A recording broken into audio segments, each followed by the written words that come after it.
So let us start with the second session of today. So the overall theme of our conference is democracy, policy, and Islam, and how this fits together. And I was asked to give a short introduction into the theory of democracy, theory of state by Plato, because it plays a certain role in the subsequent discussion about how humans organize themselves in a political way. Okay. So just, I was already introduced, so there's no need to do it again. There is no need to write what you see here, because if you want to have the presentation, you just write to my email address and then you can get it. Okay. I make my presentation under two philosophical presuppositions. The first one is very easy to understand. All human efforts and results of culture are historically determined. And the second one is less obvious, but to my understanding more important. They are historically determined because they can be understood as answers, as productive answers to a particular problem, which was in a particular time. And this second presupposition goes back, or is inspired, let me put it this way, is inspired by a British philosopher of history and culture, and his name is Arnold Toynbee. And he wrote a book about world history, and which is based on the idea of challenge and response. And the simple idea is everybody as human being, but also human beings as a culture and a political entity, have to face certain challenges in their lives. And somehow they have to find an answer. And all human results of actions or ideas are, in the final analysis, a kind of answer, productive or non-productive answer of a particular challenge. So in this context, I want to put also my short presentation about the idea of the state, Plato's Politeia. So the first claim is Plato's theory of state is also an answer of a particular historical experience of a crisis. And second, well, this is just the outline. Second part is Plato even tried to realize his theory about the state in a town in Sicily, in Syracuse, and failed. And the third part of my presentation is the reception of Plato's theory of state in modern time in the West. So this might be a starting point for Dr. Azmayesh, because he wants to link how it is received in the Islamic world. So, now go into important detail. Plato has developed his understanding of the state because of two experiences of a historical crisis. First, with respect to the contemporary democracy in Athens, where he lived actually, and secondly, as an answer to the tyranny, to a military tyranny in Syracuse in Sicily, under the kings or dictators Dionys I and his son Dionys II. So it's not a kind of armchair philosophy, but it is very particularly written because of these two experiences Plato had to face. He made the experience that in Athens there was a big crisis according to the credibility of the public judges, because they sentenced his beloved teacher Socrates to death, and this was of course a disastrous false decision of the democracy in Athens. So, and he was not the only one. Other famous, very high-spirited and well-educated and highly intelligent persons were also put into either they were sentenced or they had to go in exile. So the democracy of Athens was not very favorable to their best sons, so to speak, and others. This was the first experience of crisis. Therefore, he was very critical against democracy. And the second was that in Sicily there was a Greek town founded sometime earlier, which developed under Dionys I and the second to a military dictatorship. And of course, in this city, we had just the contrary. It was not a, so to speak, loose democracy, but it was a tyranny, and there was no freedom at all and nothing. And in between, he tried, so to speak, to find a solution which to organize human beings in a state which both included liberty at the one hand and civility at the other hand. And this attempt is, he had written in his famous Politeia, which he wrote 12 years after his first visit in Syracuse. He had there an encounter with Dionys I, and he wanted to give him some advice how to organize his political tyranny. And this was not very well received by Dionys I.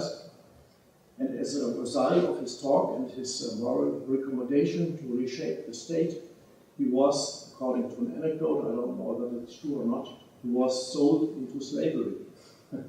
Not a very favorite, not a very comfortable way to live for a philosopher like Plato. But the story goes on and tells us that there was some merciful Greek fellow who bought him, and he immediately after he had bought him, he put him back into liberty. So it was a very small part of his life when he was a slave. Anyway, after this first visit, he really wrote this book on how a human state should be organized. This I told already, Socrates. And another interesting point is that during his time, many educated people and wise people didn't go into policy, and policy became part of the power play between merchants, interesting, and other political desperates. So it was a crisis situation as well in Athens. Here you see a picture of Syracuse.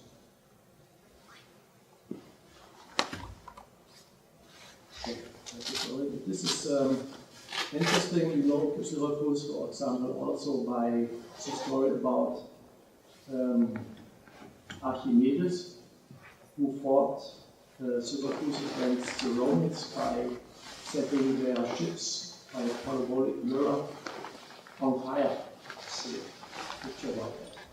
Okay. So now, what does Plato want with this theory of state? First of all, he wants to avoid the tyranny of Syracuse, and on the other hand, he wants to avoid the disintegrating, put it this way, disintegrating tendency of the Athens, the democracy in Athens.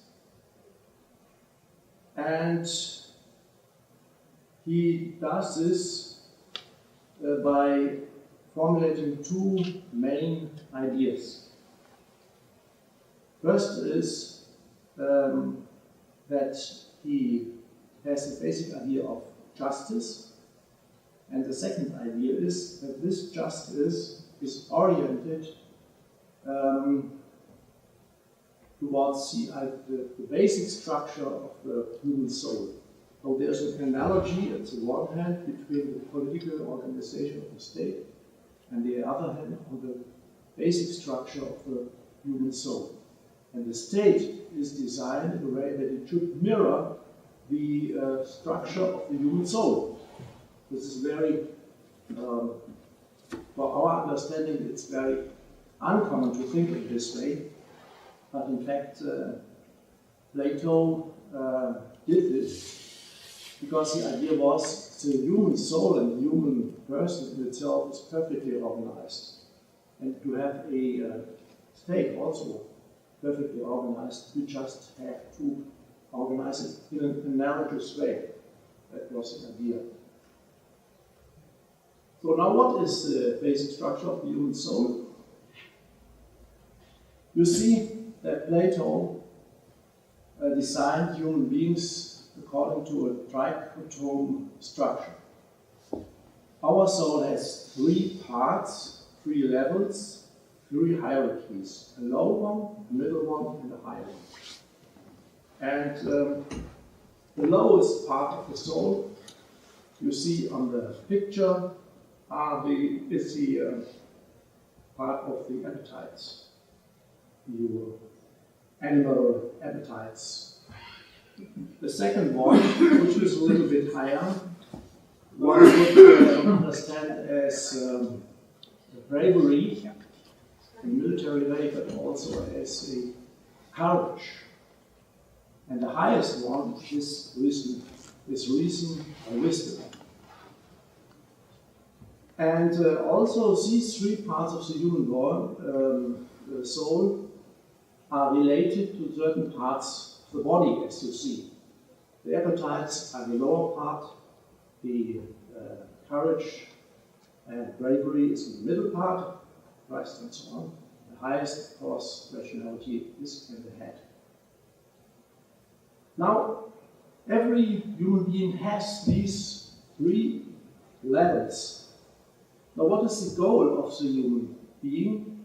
The goal of the human being is, of course, to develop his soul in a way that the highest level, rationality, controls the lower parts. So the appetite should be controlled by bravery and by force, and bravery should be controlled by reason and rationality. This, of course, includes a kind of educational program, because in order to control, or in order to be not a victim of your appetites, you have to actualize the middle part, bravery, in order to control them. If you eat too much or drink too much, you become a victim of your appetites. So we have it today as a medically indicated disease if somebody suffers from too much eating. And so he needs to learn to eat less. And you can, of course, see also other appetites which they exaggerate, they lead to physical diseases. Right? Okay. Therefore, it's important really to become a reasonable and a happy human being, to exercise this educational program for your soul. It's not naturally given. Nobody of us is naturally wise. But it comes, if we are lucky, over time, if we educate ourselves in this way. So this is the important idea. Therefore, a kind of educational impetus, kind of educational drive is in the very logic of this psychological analysis of the human being in Plato's philosophy. To say it again, because it's really important, the final goal of human beings becoming happy in your mind, in your wisdom, in your rationality, is the result of a long and ongoing process of self-educating. It's not naturally given. Self-educating training your soul to climb up the ladder of psychological perfection. That's the idea of the anthropology of Plato. Now, and this idea of, so to speak, psychological perfection, gaining psychological perfection, is the basis, is the analogy how a state also should be organized. The state should be organized in a way that helps human beings to gain this psychological perfection and to mirror in a way the three different parts of the human soul in the respective society.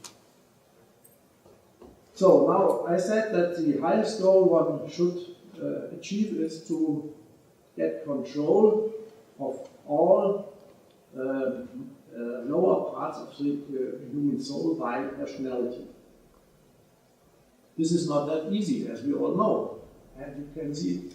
And of course, Plato was also of this opinion, and therefore, every part of the human soul is mirrored in a certain virtue. So, acting through virtues realizes that the respective part of the soul can be trained and perfected. So, soul and virtue are corresponding with each other. And the overall virtue which should be realized is Gerechtigkeit, die cohesion in Krieg, or justice. And justice, the cohesion, is realized if all parts of the human body and the human soul are fitting together in a harmonious way. So, and you see here on this little picture, at the left side we have rationality and wisdom, in the middle part humanities, bravery, as a virtue, and on the right side you have Mäßigung, which is modesty or something like that in English, which means not to exaggerate certain appetites, but to keep them in a medium position in order that they stay in the same way. Right? But everything should be controlled by wisdom. Wisdom is the highest part. You see, therefore, these arrows are going to humanities, bravery, and also to modesty, right? And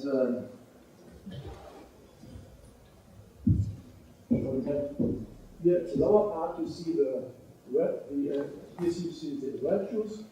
Here you see they are corresponding with each other.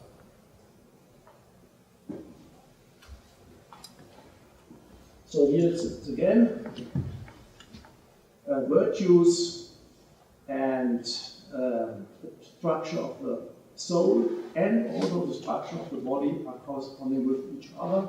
And if they are in an appropriate, harmonious way organized, then the human being has achieved justice. This is the meaning of justice. So justice has nothing to do with distributing goods, but it's a way of how these parts of human body and soul interact. Now, as I already said, the state is built up analogously to this structure of the human body and of the human soul. And the state is now organized that according to the parts of the human soul, there is a hierarchy in the state which represent these three parts of the human soul. The highest part of the state is represented by the philosophers because they have realized the logos. The middle part is organized by the soldiers, and the lowest part is organized by the peasants, by farmers, because they have to produce food in order to satisfy your appetites. Okay? Because physical survival is, of course, also necessary and important. So to put it in one picture, you have three columns here in this picture: the soul, the organization of the state and the respective virtues. At the left side, rationality, bravery, and appetites. Then you have in the middle this philosophers at the highest part, then the soldiers in the middle part, and the peasants in the lowest part. And the respective virtues are wisdom, bravery, and honesty. Okay. So here you see the analogy between human body, human soul, and the structure of the state very clearly. Now, there is one thing which is important for this hierarchy, because it's not only a hierarchy. With this hierarchy, there's also associated a kind of value, which means, of course, the highest part is the most valuable. Rationality is more than just following your appetites. So, and as you proceed in your mental and physical and psychological perfection, you are becoming a more and more valuable person, because rationality and reason is a sign, an indicator for your psychological perfection. And this also has an interesting connection with ontology and epistemology. Of course, rationality and wisdom has a deeper insight into the nature of things, whereas the corresponding epistemological part of the middle part, namely just having an opinion, is a little bit less worth, and the lowest part, the epistemological part, which corresponds to the appetite, is just physical sensuality. So the what's called in Greek aesthesis is just following your the information that you get from your physical senses. This is epistemologically a very low level of understanding, because we are decepted by our senses. We see the sun rises, we see this, but today we know by rationality that of course the sun doesn't rise, because the Earth is circling around the sun. So what we can learn about this simple example is that we cannot rely on the information that we gain from our senses. We have to go further. We have to go to criticize our senses. And as we proceed in this criticizing the information given by our senses, we come to abstract concepts. And at the highest part, we go even beyond concepts, and we have insight into the nature of things. So, and one basic aim of the state is to maintain this high-level understanding of the nature of things, the essence of things, which is only possible to the rationality, to wisdom, going beyond the understanding of our senses. Now, what does it mean concrete in political affairs? This means that only the philosophers who have the right insight have the right to make the final and decisions in the state, because they have insight.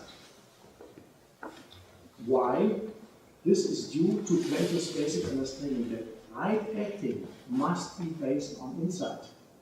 So rationality, if the idea is once you have a rational insight or a rational understanding of it, then you have the necessary presupposition to make the right action. If you don't, you act just like a chicken, which is running somewhere blindly. So what is important? This is an important idea for the political organization of the state, because it shows this principle that right acting must be based on understanding. And if we have understanding only on this high level of rationality and insight, then A person who is relying only on aesthesis, on his senses, cannot act in a political way because it is lacking insight, and therefore it cannot act. Right? So there is an inherent, in Platonic philosophy, an inherent distrust in democracy, which is of course based on equal rights of every person, regardless if it is a philosopher or just a peasant. That's the basic idea of democracy. In democracy, we have the idea of one man, one vote. But according to this idea of a hierarchically organized state, the decision requires insight. And this is only realized by the highest level persons, which are the philosophers. So again, because I think it's for the discussion important, in the Platonic philosophy, epistemologically, ontologically, anthropologically, we have the idea of this mental perfectibility of human beings, and put into analogy to organizing the state, this inherently leads to an anti-democratic organization of society. Because the principle of insight and action can only be realized by the highest level philosophers. So just to give an example how this works, the middle class, so to speak, must be educated in order that they can transmit the insights of the philosopher to the whole population, by music and by poetry, and also by gymnastics in order to control the appetites. And interestingly, the Platonic idea of a state has some consequences which one would not expect from modern times, but I just mentioned them. First is, for instance, for the philosopher, the family as a basic unit of a state has to be dissolved. So there is no family as the basis of the state. There should be no private property, or even a kind of communism. If a particular kind of human life shows some defects in whatever way, it's regarded as worthless.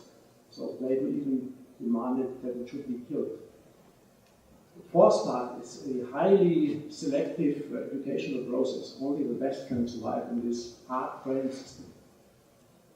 Fifth, of course, as I already said, the governance by the philosopher. And from this also is a second part of an anti-democratic feature of this philosophy, namely that the political development of making decisions is not the bottom up to the top, but just from the other side, it's top down. Only the philosophers have insight and knowledge, and as I already said, from this follows the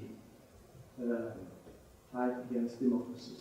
And interestingly, these philosophers have the right to lie, because they have the right insight, and for the sake of the whole state, they are allowed to lie. So this was the first part, the very idea of the political philosophy of Plato. I just made a very short section now about how Plato tried to realize his ideas in practice. And there were three attempts by Plato to realize his ideas in the city of Syracuse, which was then a military dictatorship. The first attempt was made by Plato when he was invited by the dictators Dionys I in Syracuse just to visit him and have some nice philosophical discussions. Because dictators have the tendency not only to make power, they also want to be admired as wise persons. And so he invited another wise person, Plato, to have some discussions with him, so that he would also be seen in the light of this very highly esteemed and admired Greek philosopher Plato. Now, Plato was not very fond of this idea, just to give this tyrann and dictator Dionys I some good public esteem, and therefore he criticized him and said, well, you should reorganize your country according to my ideas, and please do first, second, third, and so on. And it was a kind of moral sermon which he delivered, and of course dictators don't like moral sermons, and so he stopped quite quickly this encounter, and as the anecdote goes, sent him into slavery. So this was a very short, successless attempt to realize his philosophy in Syracuse. And as I said, 12 years after he wrote the Politeia. Meanwhile, this first dictator died, and he had a son, Dionys II, and he invited him also 2 times. And this time it was a little bit luckier because there was another person as a political advisor, as a advisor for entrepreneurs, one would say today, Dion. He was a pupil of Plato, and he advised this dictator Dionys II. And so they had some more conversations, but in the final analysis, during these 2 additional encounters, the last one, the third one, made when he was already 70 years old. And he failed also because Dionys didn't want to reshape his country according to Plato's ideas. So all these attempts, so to speak, from top down to reorganize Syracuse according to his political ideas failed for various different reasons. And in a way, this, of course, was a big misfortune and for Plato. Okay, so now I want to come to the final, third part of my little introduction, namely, how is Plato's anti-democratic philosophy of state received in modern times? Because in modern times we have also lots of dictatorships, and perhaps there's an interesting analogy between our dictatorships and Platonic philosophy, maybe. And I would like to mention 3 political thinkers in modern times which made some criticism on Plato. The first one, which is probably unknown to you, most of you, Richard Crossman, a British citizen and author and also politician. And he wrote a book in 1937 with the name Plato Today. And in this book, it's kind of novel. He shows how Plato comes from the Greek Athens to modern times, to Berlin, to Moscow. And of course, in the 1930s, we had in Germany, in Berlin, the German dictatorship, and we had in Moscow the Soviet dictatorship. Hierarchically organized states, interestingly, and with some resemblance to the Platonic idea of the hierarchically organized state. So one could argue that if you have a hierarchically organized state by people who claim for themselves to be superior in Germany as a result of the superior German white race, in Russia, with regard to the superior high political party, which has, of course, the right inside, then this could be put into analogy to a Plato understanding of state, and one could even claim that this is a kind of realization of this state philosophy. And this author, who was himself a communist, interestingly, or at least a left-wing politician, Richard Crossman, he said no. He said no, if the Nazis and the Soviet Union claims to have realized the Platonic idea of the state in their countries, then this is a misuse. This is not what Plato wanted, or there was a harsh criticism. For both the communist and the Nazi rule in the 20th century, and of Plato also. Now the second one is this guy, which all of you know, Karl Popper. And he also wrote the book relying basically on Richard Grossman. He was in Great Britain, as you know, during the Second World War. And he made the experience of the two basic tyrannies of the 20th century, the communist state Russia and the German Nazi regime. And after having read this book of Grossman, he wrote his own book about the tyrannic state forms in the 20th century, which is well known today as The Open Society and Its Enemies, 1945. And it was written during the Second World War in order to find a new kind of philosophy, political philosophy, that should avoid all this horrible features of a whatever kind of tyranny. And he makes the basic distinction, Karl Popper, of a closed totalitarian philosophy, of a closed society, and an open, liberal, and democratic society. And of course, Plato was one of the representatives of a closed political society.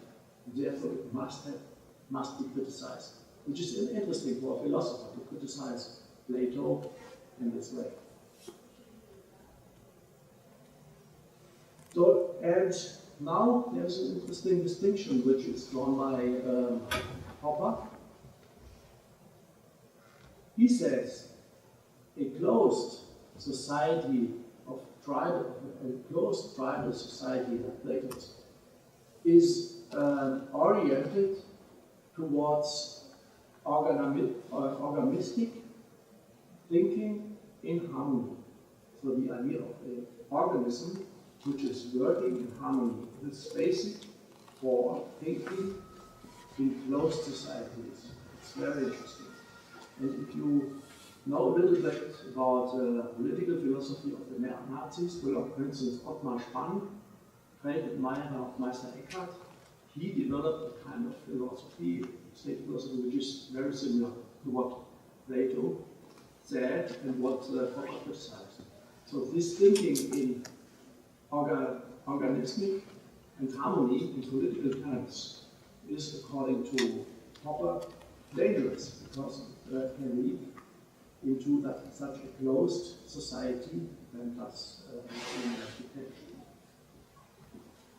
So now, in distinction from this closed society oriented towards organisms and harmony, he says an open society is oriented towards the individual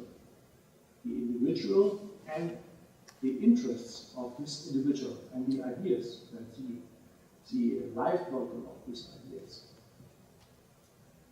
And therefore, in an open society, always the individual and the responsibility of its actions is in the very core and the very center of the society, and not the bigger whole. In our body, the bigger whole, of course, governs the parts. Our brain governs the stomach and so on. But this should not be the case in a society, in an open society. We have not a top-down control mechanism there, but we have many, many individuals. All of them are different, and they interact. And the result of the interaction is democracy and an open society. And therefore, for this reason, an open society is always dynamic, because individuals change, their interests change, their ambitions change, and they always have to deal with others, to reformulate, to make compromises and so on. And for this reason, it's dynamic and open. this can work, this concept based on the individual can work only in an open society. And on the other side, the closed society is always trying to control the individual. And for this reason, the closed society is a kind of static society, whereas the open society is always a kind of dynamic society oriented towards the future development. That's what we are doing all day. We are thinking always about future. And this is present, of course. That's the way we think. Okay. So, and I'm coming now to the end. And I just want very, very briefly mention this guy here. Some of you may know him, Leo Strauss. He was a German-American political philosopher, by the way, born in just a little city called Kirchheim, which is about 20 kilometers from where I come from. And then he emigrated to the United States.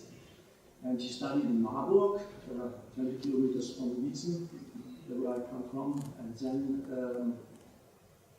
in 1930 he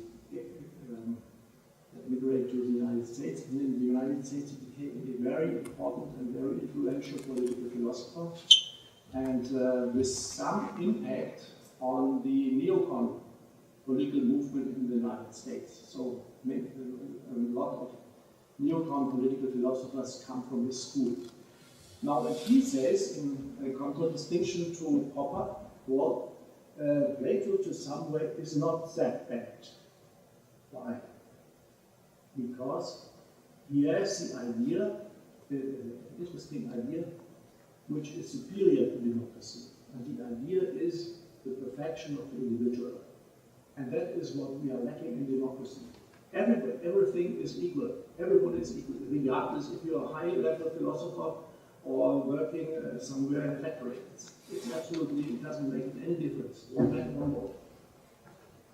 And this is a weakness because there is no motivation to drive or to strive for perfection, right? Because everything is okay, it's the way it is.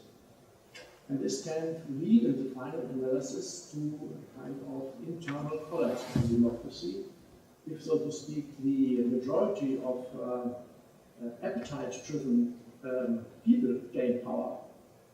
And this is a real disadvantage or really a threat of democracy, as it happened also in Athens, where they really killed or put to exile the best people. This is why Plato was against democracy. Because in democracy, once the appetite-driven persons are in power, they can use it to do harm in whatever way to those who are mentally more advanced. And for this reason, this is, as I understand it, Leo Strauss was not that in opposition to Plato, but he even had some reservations to democracy. And the modern idea of from neocons and also the Putin now, and also from the Turkey guy, Erdogan, right? They have tried the idea of a geführte, gelenkte Demokratie. Und das ist bekannt.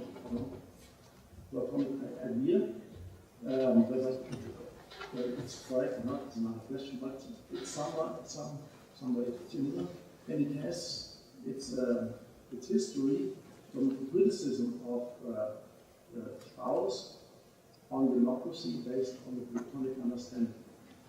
So there is still a kind of Platonic thinking in our political philosophy, but of course also based on democracy, high democratic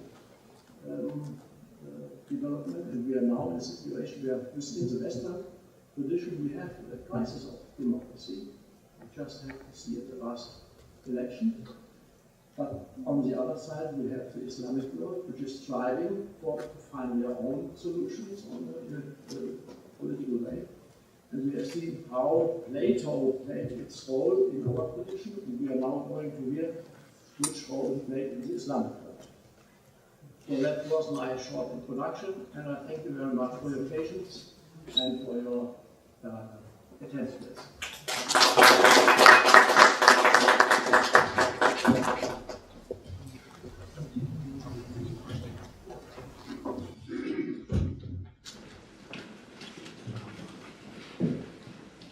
So we thank you very much for your lecture, and we decided to continue immediately with Al-Farabi, and then we can compare both philosophers and... Yes, with pleasure. So before entering the subject, I would like to give a very short example of the fresh example about what's happening. So if in Iran, they translated, after the revolution in Iran, they translated the word of demos by Mardom people, and krasi by Salari. So they translated democracy by Mardom Salari. Mardom Salari. It means democracy. It is the equivalent of democracy, the system is Mardom Salari. The system which is led by people. It is the meaning which is translated in Iran via democracy. The system which is led by people. So in that moment, Ayatollah Khomeini, he invited philosophers in Iran to come and to sit down together in front of him and ask about their attitude about philosophy. And it was two streams in that moment in Iran. One stream was Heideggerian stream, which were very close to the opinion of Heidegger, and which was led by a philosopher who did his study in Germany. His name was Fardid, Ahmad Fardid Mahani, from Yazd he was. And he was the interpreter and explainer of Heidegger in the University of Tehran in the Department of Philosophy. And the other one was depending to the opinion of open society exposed by Karl Popper. So in which we can find, for example, Kadivar, Soroush, etc., etc. So in that moment, Ayatollah Khomeini didn't give the authorization to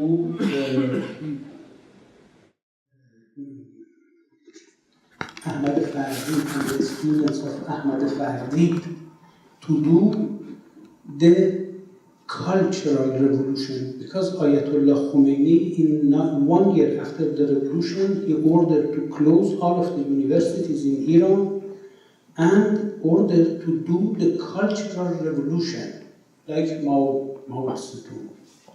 So they did this cultural revolution, and they put away all of the teachers and professors from the universities all over Iran, and they brought bit by bit the mullah in place of the philosophers and etc. So it happened like this. But he gave the authority to a group of Popperian people. And this Popperian people was composed of Soroush, Ahmad Ayat, Hassan Shariat Madar, not Hussein Shariat Madar of Kayhan, another one. So, and they started to go and to filtrate all of the teachers and etc. So he asked them to write down their conclusion about the constitution law in Iran, a democratic constitution law in Iran, and they did. So when they finalized, and this constitution, democratic constitution, was written and was finished totally 10 months after the birth of this new constitution out of the revolution in Iran, Ayatollah Khomeini added a complementary to this constitution, and this complementary was velayat faqih. Velayat faqih. It means the hegemony and the authority of the clergy, of the highest part of the clergy upon the law, upon the constitution. And he gave a new name to this system. So from one side we have democratic system to run the society, and from other side we have theocratic system to run the society. So Ayatollah Khomeini created a new category of the model to run the society, which is neither Popperian nor Platonian nor Popperian nor Freudian, Fardidian, etc. This is named religious democracy. Religious democracy. It is the name of the system in Iran. Mardum Salari Dini. So this is the democratic system which is run by an Ayatollah, who is placed upon the law, upon the constitution. So, this is this system which is created by the followers of Ayatollah Khomeini and etc., was created and constituted by the philosophers. But finally, it was confiscated by the religious people. This is important. What is the content of a system and what is the name of the system? The name is not important. So all of the theocratical or anti-democratic system, etc., can be named democratic system, democratic republic. It's not important.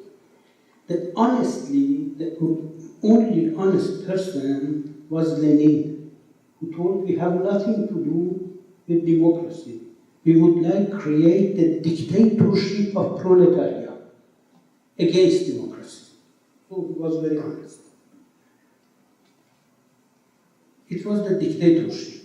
So now, when we are talking about the Republic of Plato and the virtuous society of Al-Farabi and the students of Al-Farabi, such as Ibn Sina, Ibn Majah, Ibn Tufayl, or Ibn Rushd al-Artabi, and Ibn Khaldun, from one side. And the student of the thought of Avicenna, who were critical to Avicenna, such as Muhammad al-Ghazali, Khaja Nizam al-Mulk Tusi, somehow Khaja Nasiruddin Tusi, etc., is about the distribution of the power and distribution of the social wealth inside of the society. When we are talking about equality and equity, it is about how the wealth is distributed inside of the society. What is the place for nomenclatura? What is the place for the privileged class of the society? Is there any privileged class in the society or not? So the system proposed by Al-Farabi is based on happiness, sa'adat. In Farabi, he says sa'adat is a global content for the society. A society can be a Sa'id society full of happiness or empty of happiness. Because Sa'adat or happiness cannot be excluded onto one side of the society, one part of the society. It is not possible. Either everybody is Sa'id in the whole society, or there is no Sa'adat in the society. He says that a good society is a society in which everybody feels Sa'id or Sa'adat, happy. Or this, and he named this society the virtues of civilization, Madineh Fazileh. And he says that in front of this Madineh Fazileh, we have Madineh Ghayr Fazileh. It means a society which is in chaos, which is not in harmony, which is a corrupt society. And he divided this corrupt society in different categories. Madineh Fasiqeh, Madineh Faside, Madineh Mutabaddileh, etc., etc. So, all in all, Farabi, he modelized a good society by taking idea of Prophet Muhammad when he migrated from Mecca to Yathrib, and he changed the name of the city of Yathrib to Madineh. Madineh, the word of Madineh is the root of another word which is Tamaddun. What is the meaning of Tamaddun? Tamaddun means civilization. Tamaddun. In Arabic language, Tamaddun is civilization. And what is the particularity of the civilization, a civilized society, a Tamaddun, is that Tamaddun is based on Tajaddud. And what does it mean, Tajaddud? Tajaddud means that each day this society dies and the day after rebirth. Dies and rebirth. Dies and rebirth. It means each day it is in a new stage and in a new state of evolution. Evolution toward perfection and happiness. And in the same time, Farabi, he concludes his book, Ara Ahl Madineh Fazileh, by this manner. He says, happiness means a point to which one can reach. And this point is self-sufficiency, or istighna, when you don't need. A society in which you have every possibility to answer to your instinctive needs is not a virtuous society. A virtuous society is a society in which people, they are independent from their instinctive needs. They are free. So, as you see, this is the evolution of the society from an ordinary society, a chaotic society, a no-virtue society, to the spiritual level, to very, very high spiritual level.